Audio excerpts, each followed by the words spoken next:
Regardez bien ces images. Au milieu, il est possible d'apercevoir deux silhouettes s'éloigner de cette caméra de vidéosurveillance. Il est exactement 1h17 du matin, le lundi 5 octobre 2020. Parmi ces deux personnes, il y a une jeune femme, Marisela Botelho. Elle a 23 ans et elle repart en compagnie d'un jeune homme qu'elle vient de rencontrer dans un quartier branché de la ville de Dallas où se trouve une multitude de bars, restaurants et clubs de nuit. Ce garçon est gentil. Visiblement, il ne lui fait pas du rentre-dedans et ça, la jeune femme apprécie. On pourrait donc penser, en voyant ces images, que l'inconnu qui raccompagne Marisela s'apprête à la piéger et lui faire du mal. En tout cas, si vous regardez cette chaîne régulièrement, c'est ce que vous pourriez croire. Sauf que les événements qui vont se produire ne sont pas ceux que vous imaginez, et ils sont bien plus tordus. Accrochez-vous bien, nous allons plonger dans l'une des histoires les plus bizarres racontées sur cette chaîne.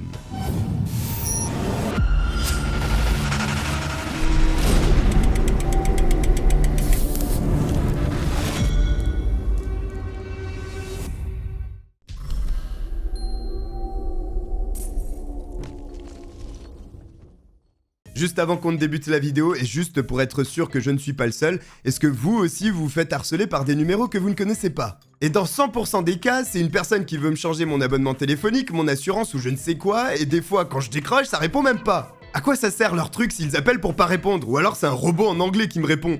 Et c'est pareil avec les mails, j'ai 12 000 mails en attente, alors que les seuls humains qui m'en envoient encore, ce sont mes parents ou le mec des impôts pour me prendre mes derniers centimes, qui serviront à payer la facture d'électricité de l'Elysée. Bref, j'en ai eu marre et donc j'ai cherché d'où ça venait tout ça, comment des robots arrivaient à obtenir mon numéro de téléphone. Et vous savez quoi? En fait, il y a ce qu'on appelle des courtiers en données qui récupèrent vos informations personnelles, là, quand vous acceptez les cookies, etc. et qui s'en servent ensuite pour vous cibler à travers des publicités ou pour faire changer vos abonnements, bref, du spam. On n'a littéralement aucune chance de s'en sortir et c'est un enfer. Et les victimes de fuites de données comme nous ont augmenté de 41% en 2021, donc c'est pas près de cesser. Enfin, j'exagère parce que ça y est, moi, plus personne ne m'appelle, je ne reçois plus 10 000 mails pour me dire que j'ai gagné un iPhone, parce que maintenant, j'utilise Incogni qui est le seul moyen pour lutter. Le fonctionnement d'Incogni est simple, il permet de faire supprimer vos données personnelles auprès de ces courtiers en données. Sauf que les supprimer une seule fois, cela ne suffit pas, dès que vous retournerez sur un site, ça recommencera. Mais pas quand vous êtes abonné à Incogni. Vos données personnelles, dès qu'elles sont enregistrées, Incogni les retire automatiquement du marché des données et des courtiers en données. Le processus est automatique et donc plus personne n'a accès à votre adresse mail, votre numéro de téléphone, votre nom, votre adresse, etc. Cela vous permet aussi d'éviter des arnaques qui pourraient vous coûter des milliers d'euros comme les faux conseillers bancaires qui vous extorquent de l'argent en vous appelant grâce à votre numéro de téléphone retrouvé sur internet. Tant que vous avez Incogni, vous êtes anonyme sur internet et vous évitez les problèmes. Avec mon lien en description et mon code COGITEUR, vous avez 60% de réduction sur l'offre annuelle, ce qui vous fait 4,80€ par mois et au total vous payez 57€ en une fois pour avoir la paix définitivement. Et vous avez aussi 30 jours satisfaits ou remboursés pour tester Incogni. Allez, c'est parti pour l'histoire. Le lundi 5 octobre, du côté de l'aéroport de Fort Worth à Dallas, un vol à destination de Seattle s'apprête à décoller.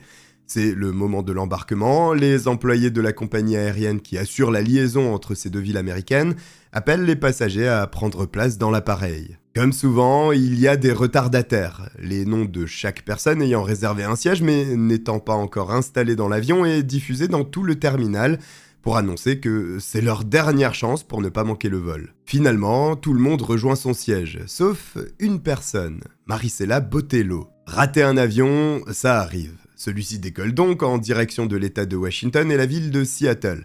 Là-bas, la famille de Marisela s'attend à la voir puisque c'est de là que vient la jeune femme de 23 ans. Si le personnel de la compagnie aérienne n'a logiquement eu aucune inquiétude quant au vol manqué de Marisela, sa famille se pose des questions, surtout que personne n'a été informé que l'avion avait décollé sans elle et la jeune femme n'a pas prévenu qu'elle prolongeait son séjour à Dallas. Effectivement, Marisela s'est rendue dans le Texas pour voir Raúl Ortiz, un jeune homme avec qui elle était sortie pendant un certain temps, avant de rompre tout en restant de bons amis cependant. Ni les parents de la jeune femme, ni son petit frère ne parviennent à contacter Marisela. Ce n'est pas une attitude habituelle pour elle, c'est une fille sérieuse, elle a une bonne relation avec sa famille qu'elle aime, et elle est impliquée à 100% dans ses projets personnels, elle n'aurait aucune raison de disparaître ainsi. Naturellement, la famille ne perd pas une seule seconde. La police est contactée suite à cette disparition et des agents de la ville de Dallas toquent à la porte de Raúl Ortiz, qui est la dernière personne chez qui on sait que Marisela s'est rendue. D'entrée, c'est une mauvaise nouvelle qui est annoncée. Raoul n'a aucune idée de l'endroit où pourrait être Marisela, mais il est capable d'expliquer les événements qui se sont produits avant que la jeune femme ne disparaisse, parce que lui aussi est inquiet. Le dimanche 4 octobre, Raoul a passé toute la journée avec Marisela. Ils ont mangé ensemble dans un restaurant, puis ont fait une tournée des bars.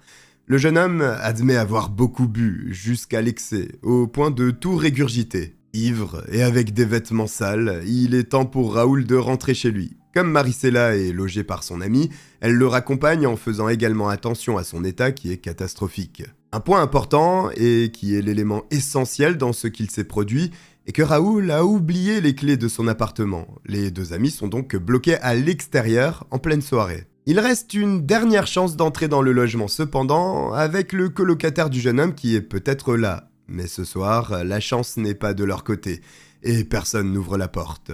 Il ne reste donc plus qu'à attendre le retour du colocataire. Ceci déplaît à Marisela, qui n'a pas réellement envie de simplement attendre ainsi dans la rue, avec son ami complètement ivre et recouvert de vomi. Elle préfère profiter des dernières heures de la soirée en se rendant dans un quartier animé de la ville.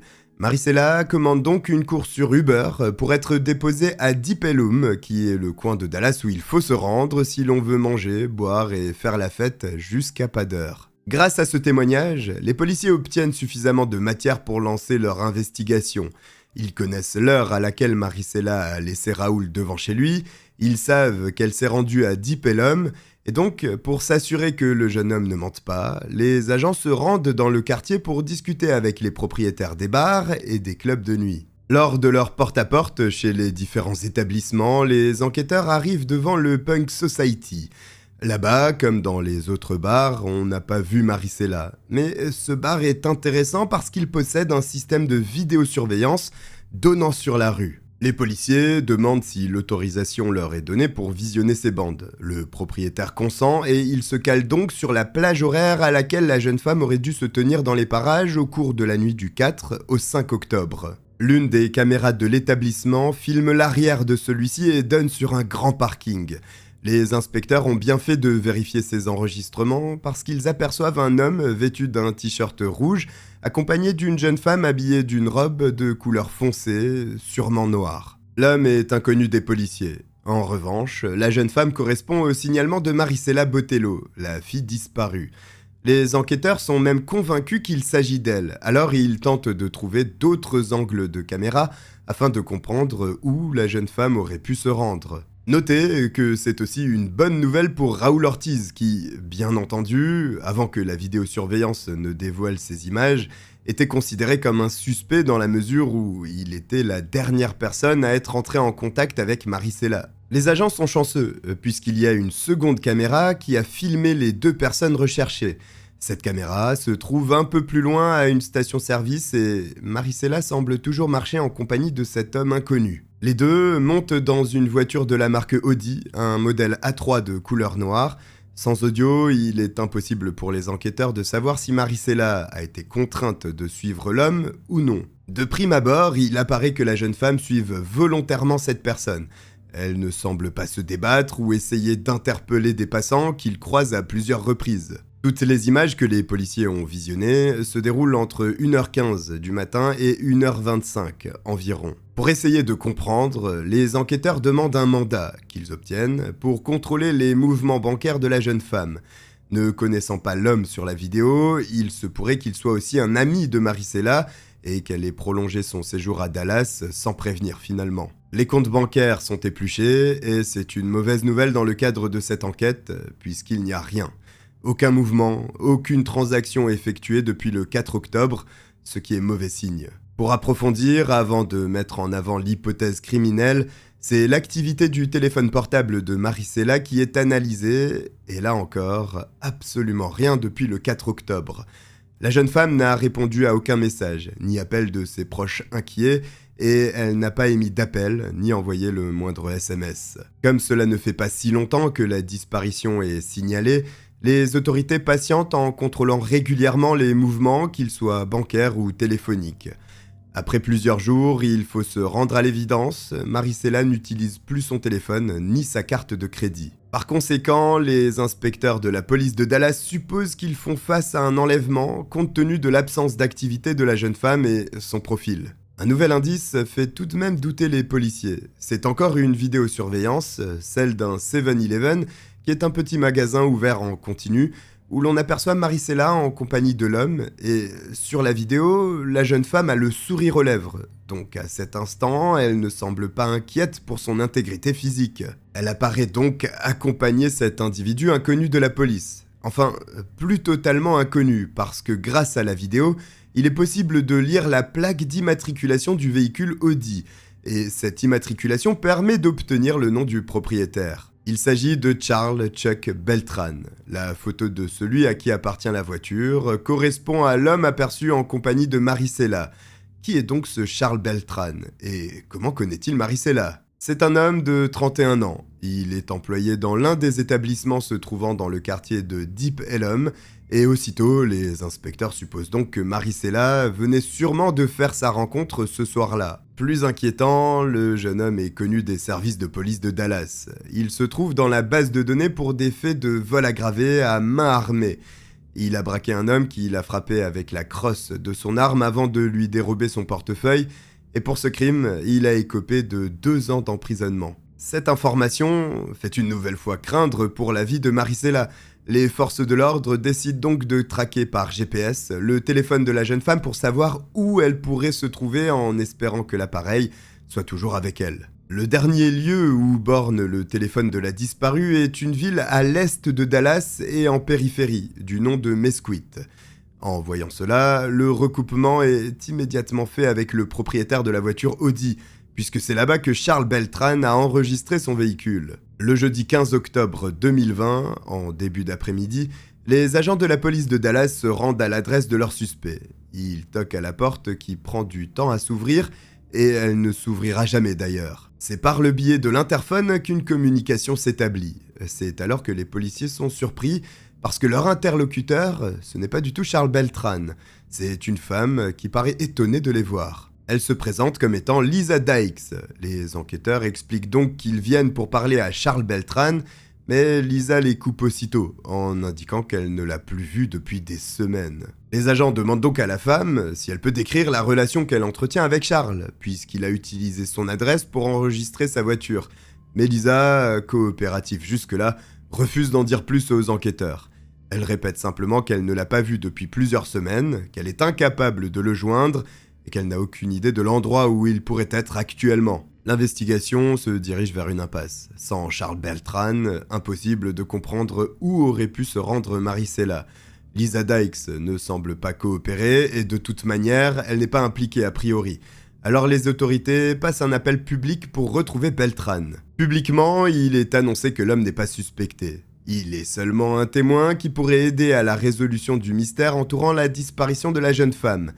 Officieusement, évidemment que Charles Beltran est considéré comme un suspect. C'est quasiment automatiquement le cas lorsque l'on est la dernière personne à en avoir vu vivante une autre. Mais l'absence du suspect, la non-coopération de cette femme, Lisa Dykes, et l'urgence d'agir permettent d'obtenir une autorisation pour contrôler le domicile, et cette fois-ci, les policiers peuvent entrer et ils vont découvrir des choses étranges.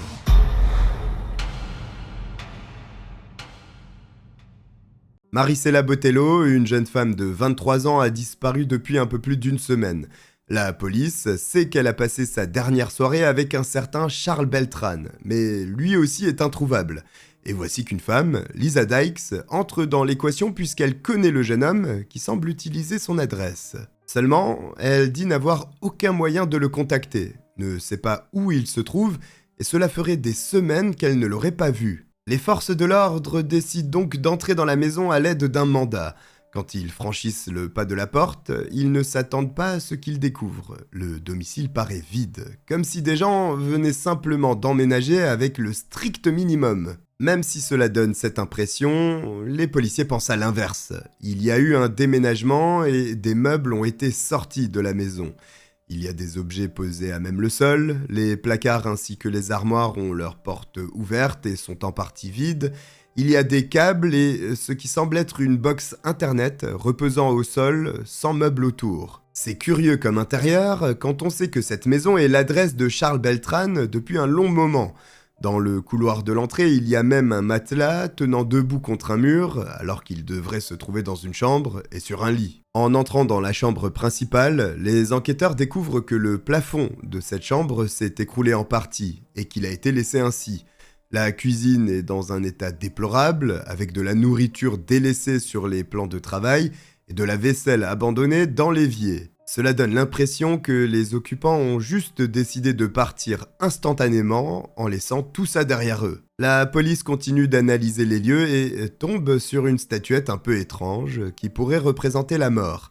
C'est bien ça, il s'agit de la Santa Muerte qui est l'équivalent de la grande faucheuse en Europe et qui est vénérée au Mexique. Charles Beltrán pourrait avoir des origines mexicaines et c'est un indice de son éventuelle présence ici. Après avoir répertorié les objets présents dans la maison, celle-ci est aspergée de luminol afin de savoir si du sang se trouve en ces lieux, ce qui pourrait donc révéler un crime. La police scientifique constate que le produit chimique a dévoilé la présence de sang dans l'une des salles de bain du logement.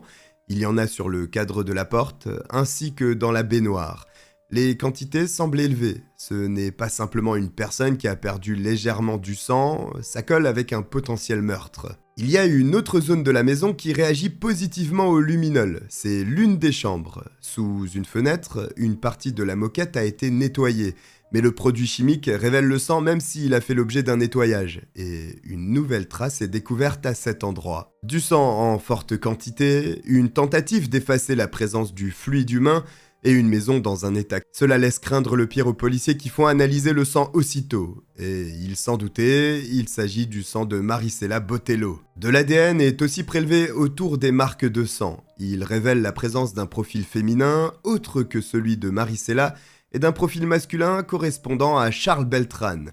La police découvre aussi que le jeune homme de 31 ans vit bien dans cette maison en compagnie de Lisa Dykes et de sa femme Nina Marano. Le problème qui se dresse face aux enquêteurs à présent, c'est qu'il n'y a plus personne sur place, aucun des 3 occupants de la maison. Les policiers s'orientent donc vers le propriétaire de la maison qui loue à ces gens.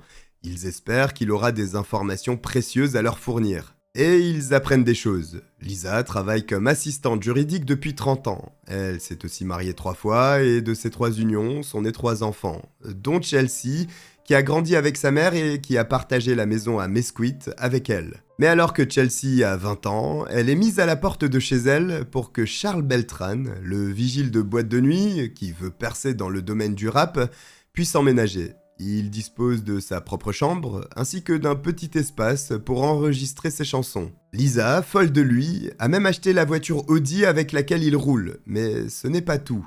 Elle a constitué une société pour que le jeune homme puisse vendre ses créations musicales. Charles Beltrán a même pu réaliser un clip dans l'allée de la maison louée par Lisa.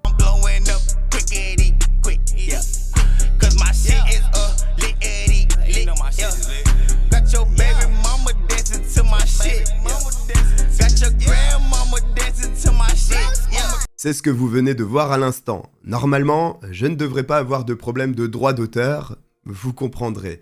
Tout est bizarre pour l'instant, mais on est encore loin du dénouement. Juste avant de continuer, je profite de cette douce pause musicale pour rappeler que vous pouvez vous abonner et aussi liker cette vidéo, et nous on peut continuer. Les policiers sont stupéfaits de ce qu'ils découvrent. Ils vont aussi parler à des collègues de Lisa au cabinet d'avocats où elle travaille, mais où elle ne semble plus se rendre. Une collègue explique aux enquêteurs que la relation entre Charles et Lisa est très claire.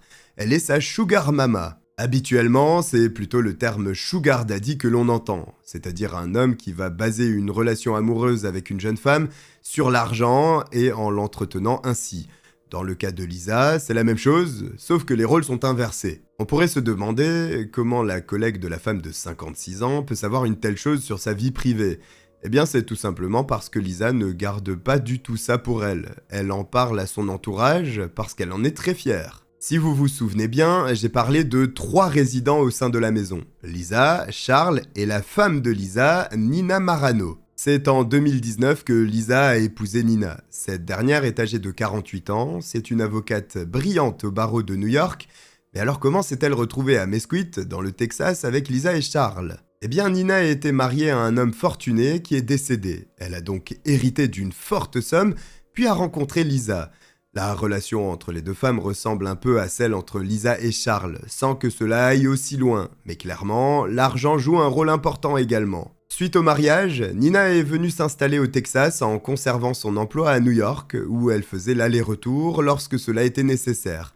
Quand Charles est entré dans la vie de Lisa, cela n'a pas dérangé Nina qui, au contraire, a même pris part à la relation. Je vous ai dit que tout ça était très bizarre. Ah oui, et petit détail qui va sûrement vous surprendre également, Lisa ainsi que Nina ont décidé toutes les deux de changer leur nom de famille pour prendre celui de leur troisième partenaire. Elles portent donc toutes les deux le nom de Beltran.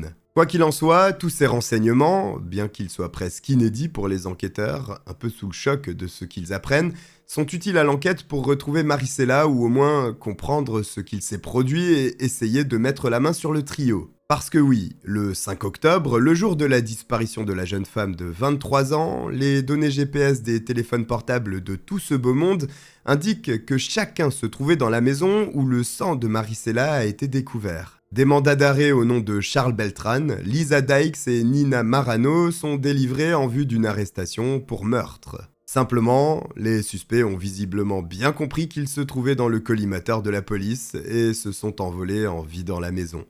Les inspecteurs étudient alors les mouvements des téléphones portables de ces trois personnes en supposant qu'elles voyagent ensemble. Il est possible de remonter la trace de 2 téléphones le 5 octobre, la nuit de la disparition de Marisela.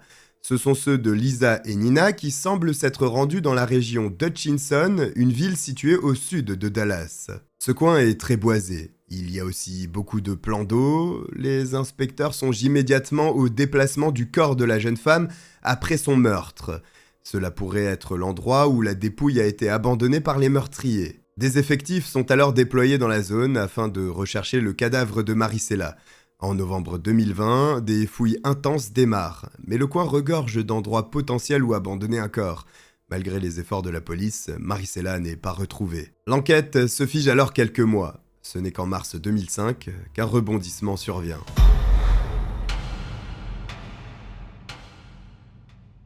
Charles Beltran, Lisa Dykes et Nina Marano sont suspectés de meurtre sur la personne de Marisela Botelho. Mais le temps que les forces de l'ordre réalisent la connexion entre ces individus, les 3 suspects se sont évanouis dans la nature et la jeune femme de 23 ans reste introuvable. En mars 2021, 5 mois après le début des recherches pour son cadavre dans la région d'Hutchinson, les policiers sont à nouveau envoyés dans ce secteur. Une personne viendrait de tomber nez à nez avec un crâne humain. Ce crâne se trouve dans la zone où les policiers avaient essayé de trouver le corps de la jeune femme. Il y a effectivement un os humain qui repose dans la terre, et c'est bien un crâne. Des analyses dentaires sont effectuées. L'identification permet de confirmer qu'il s'agit de Marisela Botelho. Le médecin légiste est incapable de définir la cause de la mort. Durant tout ce temps, le corps de la victime a été exposé aux aléas climatiques ainsi qu'aux animaux et aux insectes. Mais au fond, les policiers savent qu'ils font face à un meurtre. Le corps ayant été découvert, les recherches s'intensifient pour mettre la main sur les suspects. Lisa et Nina sont repérées par la police de Miami en Floride, où elles se sont installées. Nina est interpellée et placée en état d'arrestation. En revanche, Lisa a réussi à filer au nez et à la barbe des enquêteurs. Quant à Charles Beltran, il n'y a aucune trace du rappeur en herbe. La police ne parvient pas à mettre la main sur les 2 derniers membres du duo qui continuent de communiquer par SMS. Lisa, quant à elle, s'arrange même pour trouver un avocat afin de défendre sa femme, Nina. Si Lisa s'inquiète tant du sort de sa femme, ce n'est pas uniquement par amour. Elle sait que les autorités tiennent l'un des 3 membres, ce qui est une faille dans laquelle elle pourrait s'engouffrer. Par le biais de l'avocat, les suspects en fuite peuvent obtenir des informations sur l'avancée de l'enquête. C'est ce qui se produit. Par SMS, Lisa écrit à Charles que la police a déposé des mandats d'arrêt sur chacun d'entre eux. Elle suppose donc qu'ils ont trouvé le corps, mais d'après Nina, ils n'auraient pas encore suffisamment de preuves pour les inculper de meurtre et les envoyer devant un tribunal. Lisa explique d'ailleurs qu'elle doit quitter la Floride avant de se faire arrêter. Toujours par SMS, Charles demande si Lisa peut lui envoyer de l'argent. Clairement, les fugitifs savent qu'ils sont sur la sellette et sont sur le point de se faire coincer. Les enquêteurs ont réussi à retracer les mouvements de la voiture que Lisa et Nina utilisaient jusqu'à présent. Et s'ils ont eu tant de mal à remonter jusqu'à elle en Floride durant tout ce temps, c'est parce que les deux femmes avaient traversé la frontière pour aller au Mexique. Remarquant que l'affaire n'avançait pas, elles sont revenues aux États-Unis en traversant plusieurs États, toujours en voiture, avant de s'installer en Floride, du côté de Miami où Nina a été arrêtée. D'ailleurs, la fuite du trio a été minutieusement planifiée. Après la première visite des agents de police à la maison de Mesquite au Texas, Lisa s'est arrangée pour faire envoyer la voiture de Charles en Pennsylvanie, sachant qu'elle était activement recherchée et pour envoyer sur une fausse piste les autorités. Ensuite, la maison secondaire que possédait Nina a également été revendue pour avoir suffisamment d'argent durant la cavale. Mais cela n'a pas suffi. Nina est tombée la première et Lisa s'apprête à se faire interpeller en Floride, proche d'Orlando. Une équipe place en état d'arrestation la fugitive avant de l'extrader vers le Texas. Au cours du mois de mai 2021, Lisa, tout comme Nina, parviennent à payer la caution de 500 000 $, leur permettant d'être libérées le temps que leur procès pour meurtre débute. Elles sont tout de même assignées à résidence avec un bracelet électronique. Il ne reste plus qu'à trouver Charles Beltran, qui lui n'est manifestement pas en Floride. En réalité, il est bien loin. Il se trouve dans le centre du pays, dans l'état du jazz, l'Utah. Le jeune homme n'a pas été aussi futé que les deux femmes, puisqu'il est allé se réfugier chez la famille de l'une de ses anciennes conquêtes, avec qui il a eu un enfant. L'homme ne s'est pas rendu directement là-bas pour atteindre l'endroit, Lisa l'a aidé financièrement, et il s'est arrêté dans plusieurs villes avant de trouver son point de chute. Là, c'est bon, on se dit que le trio a été intercepté et qu'ils vont répondre de leur crime. Sauf que ce serait bien trop simple. Lisa et Nina ont été libérées sous caution au mois de mai. Rien à signaler jusqu'au mois de décembre de cette même année. Mais le 27 décembre, une anomalie est signalée au service de la détention provisoire chargé du contrôle des personnes sous bracelet électronique. Effectivement, les bracelets de deux suspects ne donnent plus aucun signal. Il s'agit de ceux de Lisa Dykes et Nina Marano. Ils sont désactivés, cela ne peut vouloir dire qu'une seule chose, les deux fugitives ont repris leur cavale. C'est précisément ce qu'il s'est produit. Tout était calculé. Elles ont patienté tranquillement jusqu'au matin de Noël. À 7h30, à 4 minutes d'écart, les deux bracelets électroniques ont cessé d'émettre. Le matin de Noël n'a pas été choisi au hasard. Les deux femmes savaient qu'à ce moment, l'administration américaine serait quasiment déserte. Et donc, aucun travailleur présent au service des détentions provisoires. Et elles ont vu juste, parce que durant 2 jours, ce service était désert. Direction l'aéroport le plus proche pour se rendre à l'autre bout de la planète, au Cambodge, en passant par la Corée du Sud. Les autorités cambodgiennes confirment l'entrée de ces deux femmes sur leur territoire. Le FBI entre alors en contact avec les agents du Cambodge pour tenter de les dénicher. C'est un retrait à un distributeur de billets qui va les trahir. Elles ont utilisé une carte à leur nom. Le distributeur est retrouvé, la vidéosurveillance est étudiée. Il est possible de voir le véhicule conduit par les deux Américaines, y compris la plaque d'immatriculation. La police remonte de cette manière à Lisa et Nina, qui sont placées en état d'arrestation, puis extradées au Texas au cours de l'année 2022. Les autorités américaines ne font pas 2 fois la même erreur et placent en détention provisoire Lisa et Nina qui vont devoir répondre de leurs actes devant un tribunal. Parce que jusqu'à présent, la police sait que Maricela a été assassinée, mais n'a aucune idée du déroulement de ce meurtre.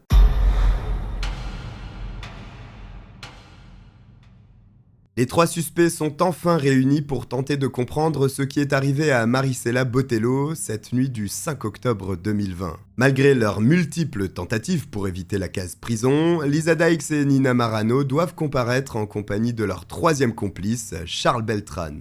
Le procès débute en 2023 et tout l'enjeu est de comprendre les événements qui se sont produits. Charles Beltran joue un rôle important dans la compréhension des faits, puisqu'il décide de coopérer avec les autorités ainsi que le bureau du procureur.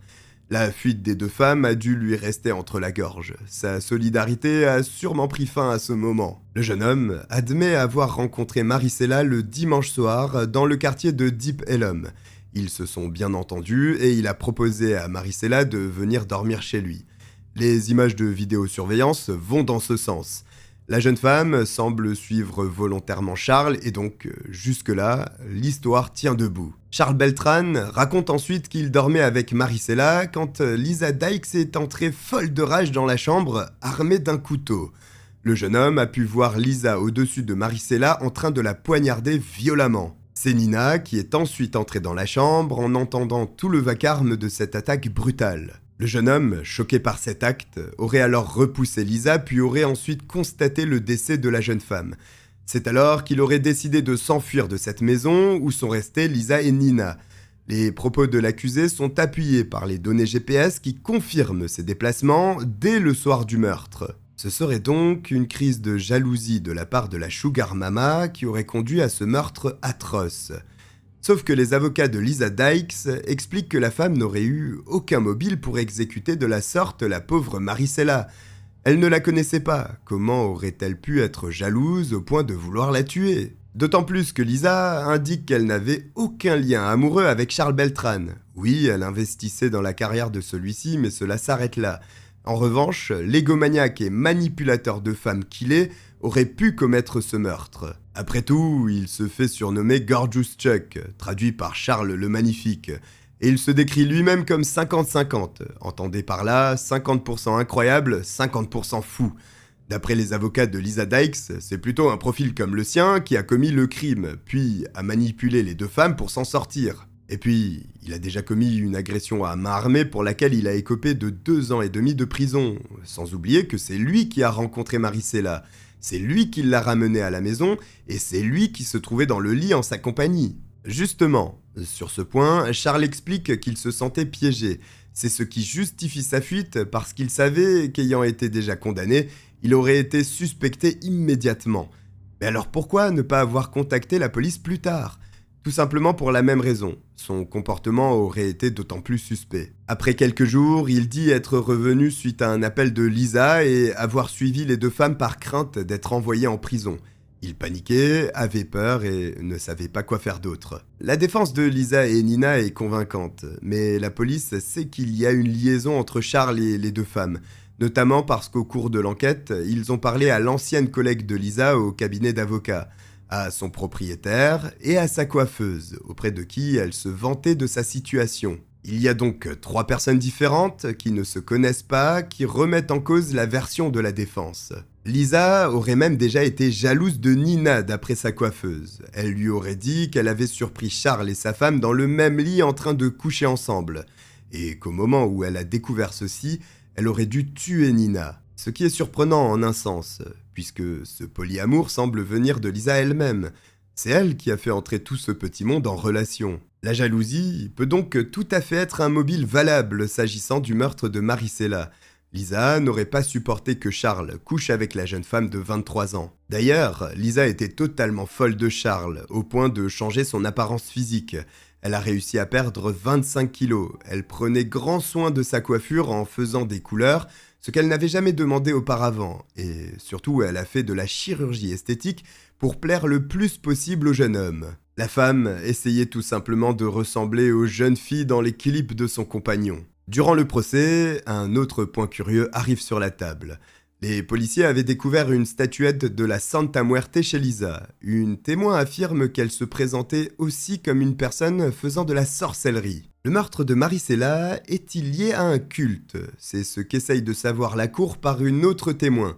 Une femme agent immobilier affirme que dans la maison secondaire de Nina, en Pennsylvanie, se trouvait un hôtel dédié à cette figure représentant la mort. L'agent immobilier, présent pour la vente de la maison, a pu apercevoir les deux femmes se mettre à genoux face à la statue pour prier. La défense explique que ce témoin délire. Il y a bien une statue dans le placard, mais c'est une décoration pour Halloween, et contredit cette personne en expliquant que aucune des deux femmes n'a prié devant elle. Hormis ce témoignage, rien d'autre ne vient étayer cette hypothèse curieuse d'un sacrifice. En revanche, ni Lisa ni Nina ne sont sortis d'affaire. Lisa continue d'accabler Charles en le décrivant comme un homme violent et qu'elle est tout à fait hors de cause. Sauf que les déplacements GPS des portables de Lisa et Nina les montrent se rendre dans le coin d'Hutchinson, là où le corps de Marisela a été découvert. Le couple a une bonne raison de s'être rendu dans ce secteur. Nina, pour une affaire en lien avec son travail d'avocate, devait se rendre au dépôt FedEx afin de récupérer des documents. Mais une fois arrivée, ces fameux documents n'avaient pas été livrés au dépôt. La défense des deux femmes est poreuse, d'autant plus que les policiers tiennent les échanges SMS entre Lisa et Charles, dans lesquels ils parlent du corps de Marisela, d'envoi d'argent et de quitter l'État de Floride avant de se faire arrêter. Sans oublier bien sûr la fuite du territoire américain de Lisa et Nina pour se rendre d'abord au Mexique, puis au Cambodge. Quelle personne innocente ferait une telle chose? C'est au jury de décider. En moins de 2 heures, le verdict est rendu. Lisa Dykes est reconnue coupable du meurtre de Marisela Botelho et condamnée à une peine d'emprisonnement à vie sans possibilité de libération conditionnelle. Nina Marano et Charles Beltran ne sont finalement pas poursuivis pour le meurtre de Marisela Botelho, Lisa Dykes étant considérée comme la seule meurtrière. Nina n'est pas sortie d'affaire pour autant puisqu'elle devra répondre devant la justice de son évasion du pays avec Lisa. Charles, quant à lui, ne sera plus inculpé dans rien. Voici pour cette affaire rocambolesque. Si vous êtes arrivé jusqu'au bout, inscrivez rappeur en commentaire. Merci à Incogni d'avoir sponsorisé cette vidéo. N'oubliez pas le lien en description pour obtenir 60% de réduction sur le plan annuel d'Incogni. Si vous avez apprécié que je vous raconte cette histoire, n'hésitez pas à liker et à vous abonner. Je vous remercie de m'avoir regardé, je vous dis à très bientôt. Bye.